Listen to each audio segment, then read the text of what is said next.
ഈശോ മിശിഹായിക്ക് സ്തുതിയായിരിക്കട്ടെ. നന്മയും തിന്മയും മനുഷ്യരുടെ മുൻപിൽ തന്നെയുണ്ട്.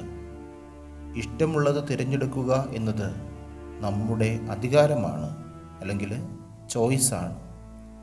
ഈശോയ്ക്ക് വഴിയൊരുക്കുവാൻ വന്ന യോഹന്നാനെ നോക്കി ഒരു പറ്റം ജനം പറഞ്ഞു, അവൻ പിശാച് ബാധിതനാണെന്ന്.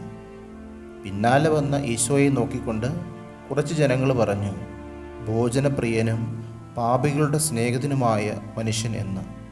എന്നാൽ ഇവർ രണ്ടുപേരും മുന്നോട്ട് വെച്ച നന്മകൾ അല്ലെങ്കിൽ ദൈവത്തിൻ്റെ വചനങ്ങൾ മനസ്സിലാക്കാൻ ഇത്തരക്കാർക്ക് കഴിഞ്ഞില്ല.